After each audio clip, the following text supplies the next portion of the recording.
안녕하세요. 한글처럼 쉽게 부동산을 공부하는 한글부동산 채널입니다. 자, 미국 현지 시간 9월 13일에 미국 8월 소비자 물가지수 CPI가 발표되었는데요.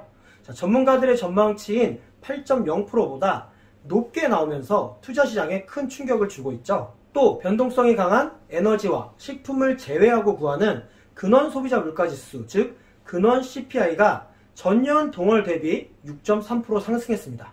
또 전월 대비해서는 0.6%가 상승한 거예요.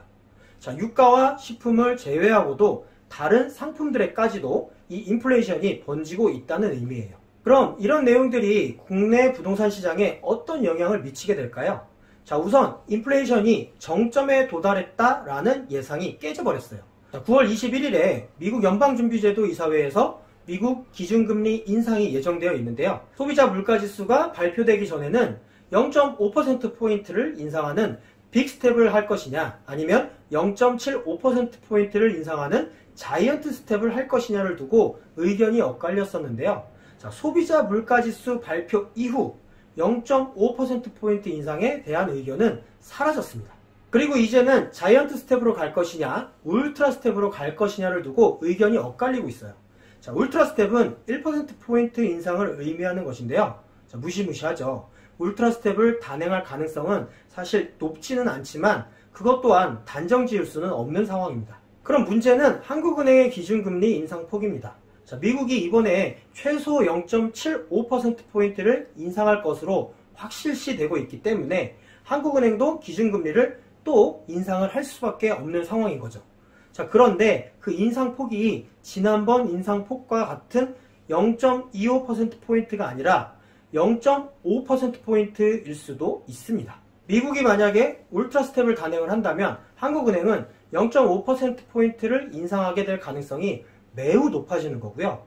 미국이 0.75%포인트를 인상한다고 해도 한국은행의 0.5%포인트 인상 가능성은 배제할 수가 없는 상황이에요. 우선 원달러 환율이 1390원을 넘었어요.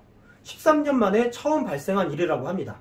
자, 환율이 계속 오르게 되면 달러를 주고 사와야 하는 이 수입품의 가격이 올라가는 것이고, 또 그것은 곧 국내의 물가를 상승시키게 됩니다.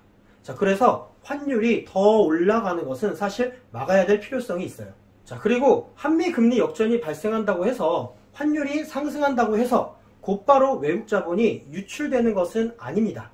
자, 하지만 전혀 그런 위험이 없다고도 할 수는 없어요. 자, 특히 이런 현상이 일시적인 것이 아니고 앞으로의 이런 추세로 쭉 갈 것이다 라고 인식되기 시작을 한다면 이 외국 자본 유출에 대한 대비도 분명히 필요하다고 봅니다. 더군다나 이제 조금 있으면 이제 겨울이 오게 되는데요. 자, 겨울이 오게 되면 난방 에너지 사용량이 급격하게 늘어나겠죠. 현재 유가가 안정된 것처럼 보이기는 하지만 겨울에 에너지 사용량이 늘어나게 되면 이 유가 역시 다시 급등할 수도 있다는 예상을 전혀 배제할 수 없는 상황이에요. 정리하자면 미국은 기준금리를 최소 0.75%포인트 올릴 것으로 예상이 됩니다. 자, 그럼 환율도 올라갈 가능성이 커지고요. 자, 환율이 올라가면 수입 물가가 상승하게 되고, 그럼 국내 물가가 상승하게 될 거예요. 자, 그렇게 되면 한국은행은 이 기준금리를 또 한 번 더 인상할 수밖에 없습니다. 그런데 이번에는 0.25%포인트가 아닌 0.5%포인트 빅스텝 인상을 단행할 가능성이 있다는 거죠. 자, 그러면 주택담보대출과 전세자금대출 금리가 지금보다 더 큰 폭으로 올라갈 수가 있습니다. 또 거기에 플러스 겨울철 난방 에너지 소비량이 늘어나면 유가 역시 다시 올라갈 가능성이 있다는 거죠. 이런 상황에서 연말에 집값이 다시 올라갈 수 있을 가능성은 매우 희박해 보입니다.